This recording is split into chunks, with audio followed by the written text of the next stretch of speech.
Welcome to The Explainer. Today, we're diving deep into a high-stakes military playbook. How a regional power like Iran has set itself up to challenge the most powerful navy on the planet.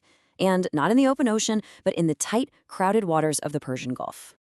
So the big question is, how is that even possible? I mean, it's the classic David versus Goliath story, right?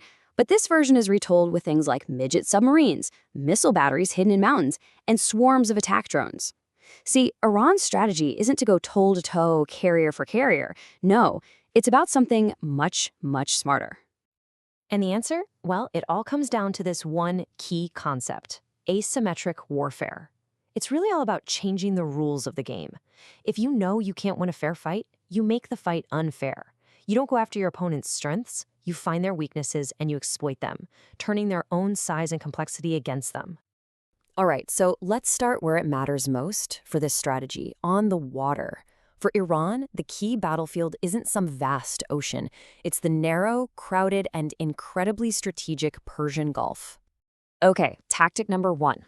This is probably the most famous one, and it's built on a pretty brutal principle: death by 1,000 cuts. This isn't about matching big warships. It's about overwhelming them with hundreds of small, fast, and armed-to-the-teeth attack boats. You gotta picture this. It's just calculated chaos. A multi-billion-dollar US destroyer has these incredible defensive systems, things like Gatling guns that can fire thousands of rounds a minute. But even they have a limit. They can only track and shoot at a certain number of targets at once. So the whole goal of the swarm is to just flood those systems with more targets than they can possibly handle, pretty much guaranteeing that some are going to get through. Okay, moving on. The next tactic isn't so much about a direct fight. It's more about strategic paralysis, mining the Strait of Hormuz. Now, this is the choke point where a huge chunk of the world's oil flows. If you shut that down, you have an instant global crisis on your hands. And this is absolutely crucial to understand. This isn't just a military play. It is a full-on economic weapon.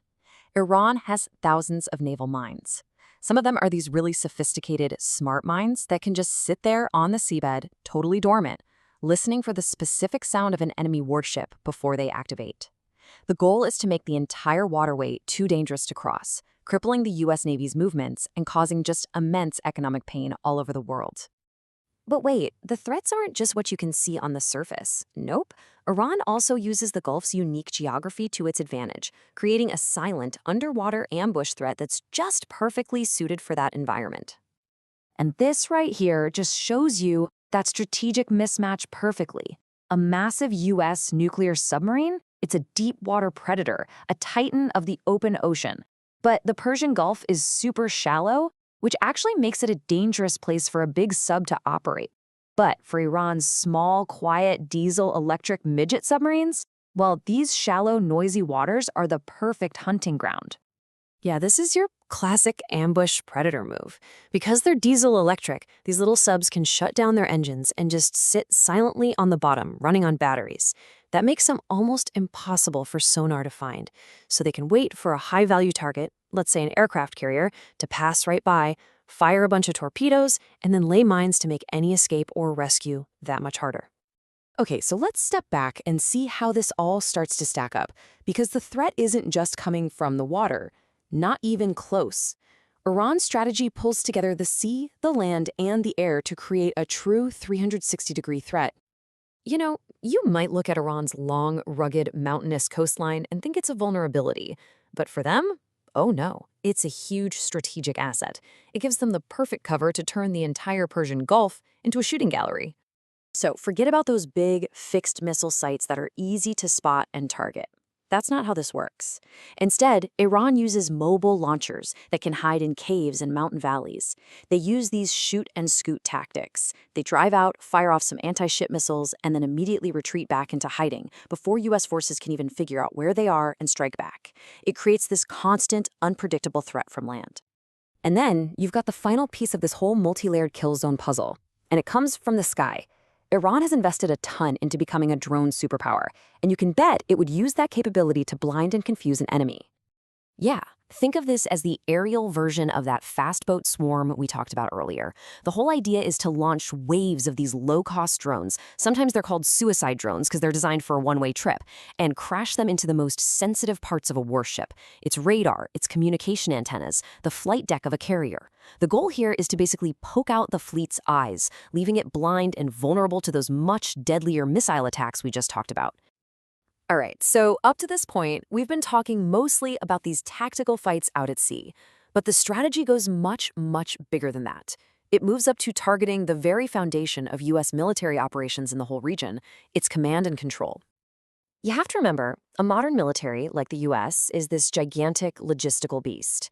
It relies on a few very large, very static, and very high-value bases for its command, control, air power, all its supplies. So Iran's strategy is to target this backbone with its most powerful weapons, long-range ballistic missiles. And these aren't designed to hit moving ships at sea, they're designed to hit big, stationary targets on land. Just think about two of the most critical hubs right here. Al Udeid in Qatar, that's the nerve center for all U.S. air operations in the Middle East, and NSA Bahrain, headquarters for the entire U.S. Fifth Fleet. Hitting these bases isn't just about destroying buildings, it's about trying to sever the brain of the U.S. military in the region, paralyzing its ability to coordinate and keep a fight going. And look, this isn't some far-off, theoretical threat. It's real. Iran has missiles like the Qiyam-1 that have a range of up to 800 kilometers. That puts these vital command hubs and the thousands of American personnel stationed there well within striking distance from mobile launch sites hidden deep inside Iran. Okay, so when you put all of these pieces together, the swarms, the mines, the subs, the coastal missiles, the drones, the ballistic missile threat, what's the end game? What is the ultimate strategic goal here? You know, this quote really gets to the absolute heart of the entire strategy. The objective might not be to actually win in the traditional sense, but to inflict so much pain and create so much risk that the cost of even starting a conflict becomes just unacceptably high. So it all boils down to causing three different kinds of pain. First, you cause real military damage by hitting those expensive, high-value ships and bases. Second, you trigger massive economic chaos by threatening the global oil supply. And finally, you create this powerful psychological impact. You prove that even the world's mightiest military can be made to bleed. And that leaves us with one final, really interesting question to think about. Is this entire complex, multi-layered playbook actually designed for victory in a traditional war? Or is it designed to be a powerful deterrent, kind of like a porcupine strategy that promises any attacker a world of pain, making them seriously question if the fight is even worth starting in the first place?